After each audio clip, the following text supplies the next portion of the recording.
I am Joy Cheriel Brown. I am located in Prince George's County, Maryland, which is in the Washington, D.C. metro area. Hello, everybody, and welcome back to the Herstory TV and the Herstory podcast.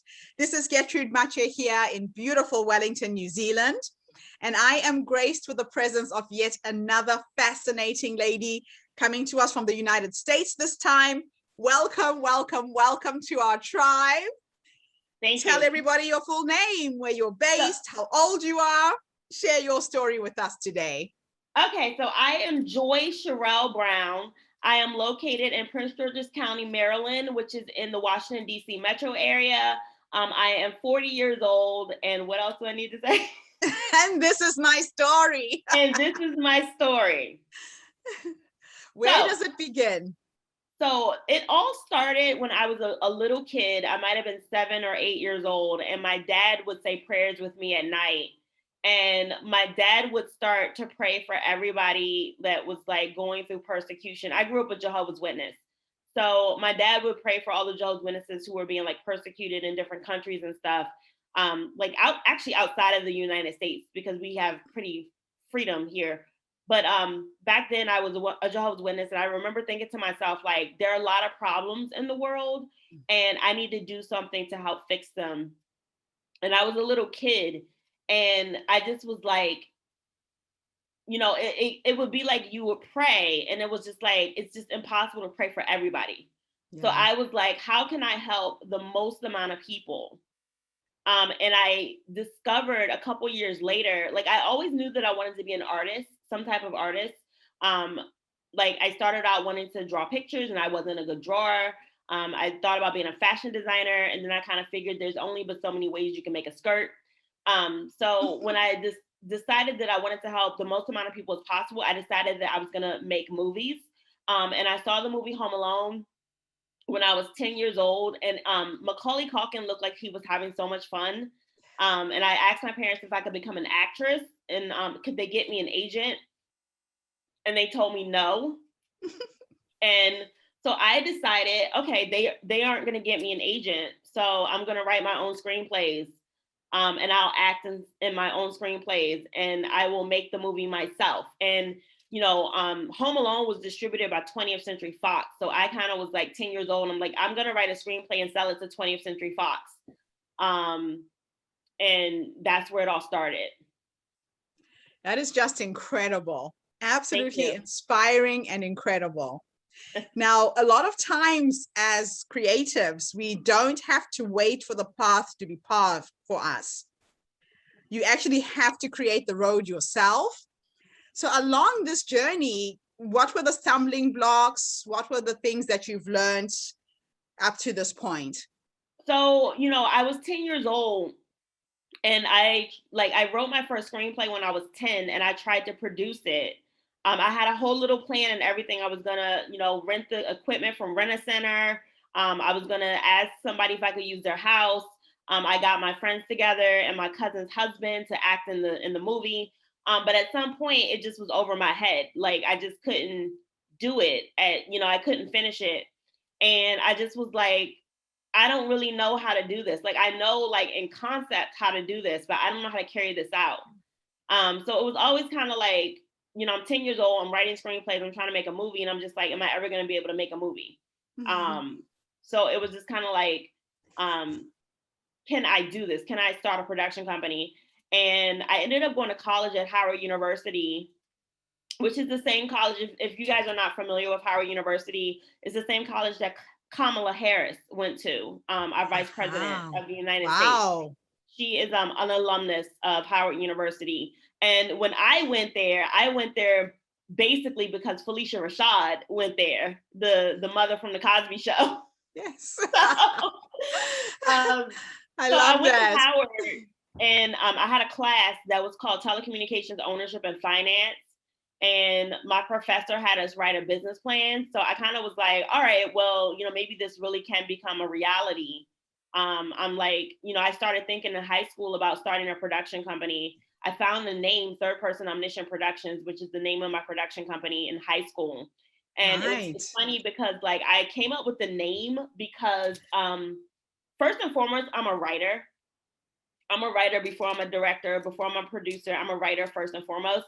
And third person omniscient is a literary term that means that the narrator has an all-knowing point of view or all-knowing perspective where they know what all of the different characters are thinking. And so Third Person Omniscient Productions was the name for my production company because I always knew that I wanted to make movies and tell stories that help people have a better life. Oh, Um, wow.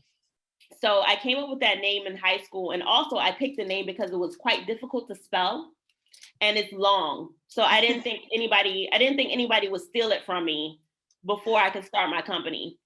And I was correct. The name was still available when I was ready to start my company. And I did that at the age of 31 in 2012.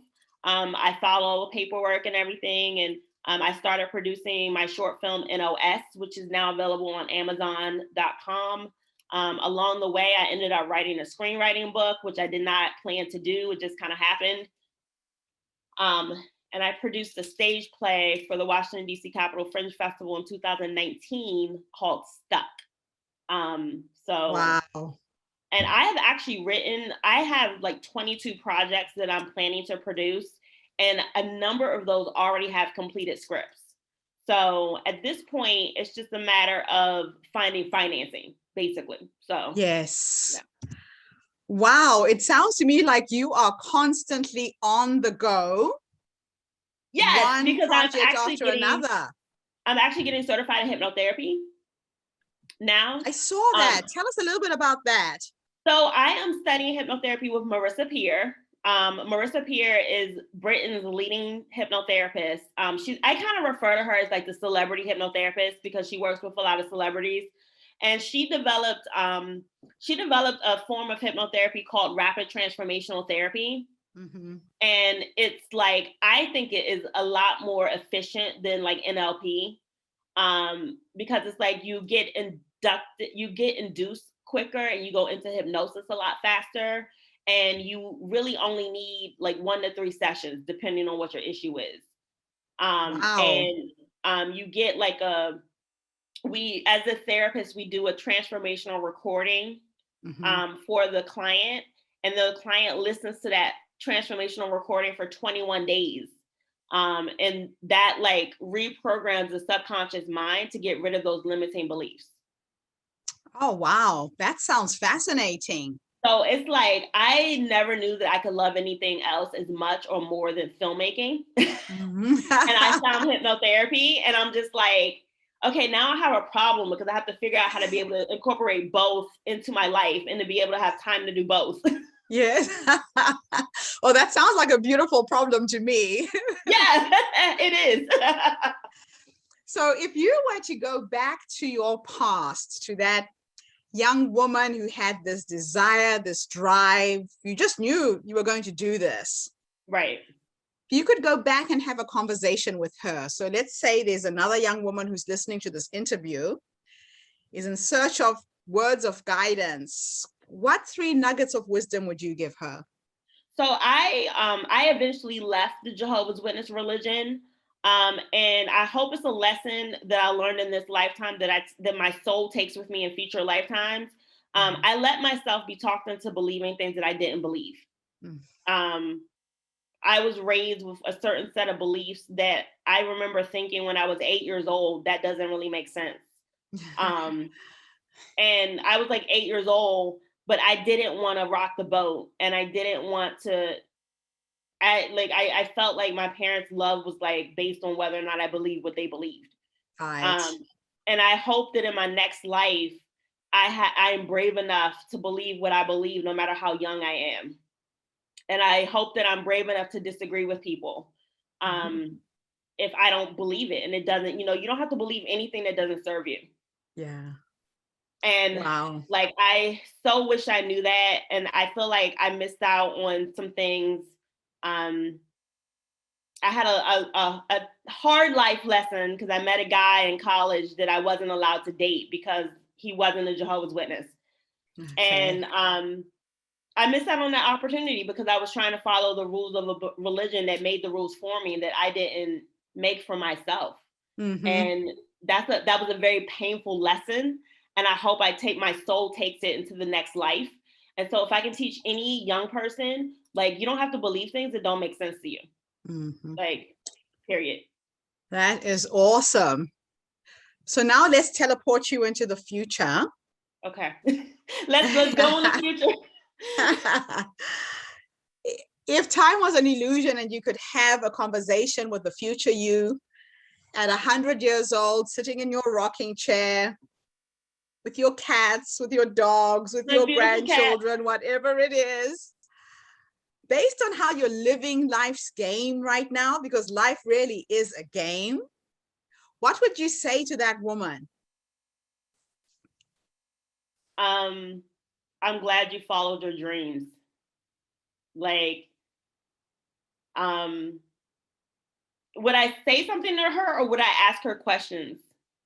You can do both. We're So teleporting you to the future. I would ask her, are you happy? Did you finally find happiness? Like, I feel like my journey has been to be happy. And I feel like at the age of 40, I'm the happiest I've ever been. And it's taken me, like, I feel like this journey started when I left the Jehovah's Witness religion when I was 29 years old in 2010. And it's taken like 11 years to get to this place where I just feel like happy all the time. Like, Oh, wow. I mean, I'm not gonna lie, I did have a little depression 2 weeks back in March, but it didn't last very long. And I'm in a really good place. Like, and I've been in a good place for a while. So that's awesome. That is absolutely fantastic. Well, you really inspire me. You and I have got a shared passion with the storytelling, the filmmaking. So when I say goodbye to everyone, don't disappear, because I've got some stuff I want to talk to you about. But thank you for coming to share your story and to share your truth. And thank you to everybody who's tuned in today. The Herstory Circle and this platform is for women who are here to inspire each other, to uplift each other, to find collaborations, and to connect. We are having an online summit on the 14th to the 24th of May. So go onto our website, theherstorycircle.com, register to speak, register to attend. And thank you again for tuning in. I'll be back tomorrow with yet another amazing woman from a different part of the world. This is Gertrude Mache with the Herstory podcast and the Herstory TV. Have a fantastic day, evening, morning, wherever you are in the world. Bye for now.